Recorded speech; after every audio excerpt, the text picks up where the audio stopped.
মন চায় প্রত্যেকদিন একটা করে বড় ভিডিও ব্লগ দিই, কিন্তু হয়ে ওঠে না অনেক ব্যস্ততা বা অনেক কিছুর কারণে। তো হাই ফ্রেন্ডস, কেমন আছে সবাই? আমি সঞ্চিতা অজবরল কাপল ব্লগ থেকে একটা ডেইলি ব্লগ নিয়ে আসলাম। দেখেন বাড়ির কাছে কত ফল ধরেছে, কাঁঠাল, লটকন এখনও ছোট আছে। তো সকালবেলা যেটা হয় বাড়িতে গেলে প্রথমে চা বিস্কুট খাওয়া, তো সেইটাই করলাম। তারপরে এই যে রান্না শুরু করব। আর হ্যাঁ, এটা অনেক দিন আগের ব্লগ, মানে কালী পূজার ব্লগ। তো ওইটাই আজকে ভয়েস ওভার দিয়ে আপনাদের জন্য রেডি করলাম। তো প্রথমে তো আসলে আমরা আসছিলাম আগের দিন রাত্রিরে, আমি আর রাই। রাত্রিরে বলতে ওই আস্তে আস্তে সন্ধ্যা লেগে গেছিলো। তো ওই দিন আর কোনো ভিডিও করা হয়নি, স্কুল করে সব কিছু করে আসা, তো ওইভাবে ভিডিও করা হয়নি। তো এখন রান্নাবাড়ি করছি।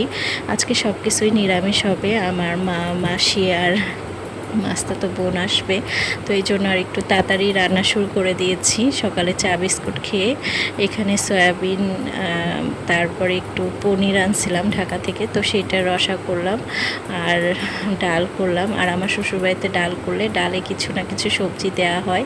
এখানে অল্প একটু পালং শাক ছিল, এত বড় কড়াইয়ে এতটুকু পালং শাক দেখতে কেমন লাগছে, কিন্তু ওইটা অল্প হয়ে গেছে।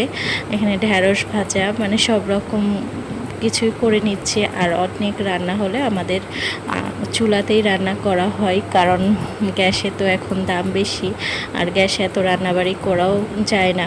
ওখানে ভাত উঠাই দিয়েছি, আর আলু ভাজাগুলো পরে ভাজবো, মারা আসলে যখন সবাই খাবে তখন। তো এই তো রান্নাবাড়ি সব গুছিয়ে রেখেছি। হ্যাঁ, ওই এখন তো আমরা নতুন বাড়িতেই থাকি। তো এইদিকে মা আসছে, বোন আসছে, এই যে আমার শাশুড়ির সাথে গল্প করছে। তো খুব ভালো লাগলো, বিয়ের পর এই প্রথম আমার বাড়ি থেকে কেউ কালী পূজাতে আসলো, আমার জন্য অনেক ভালো লাগছিল। তারপরে খাওয়া দাওয়া করলাম সবাই একসাথে। তারপর আর ভিডিও এভাবে করা হয়নি। এখন রাত্রেবেলা রায় এদিকে আলপনা দিচ্ছে। এখানে মাকে মানে নামানো হয় বরণ করে, তারপর মন্দিরে তোলা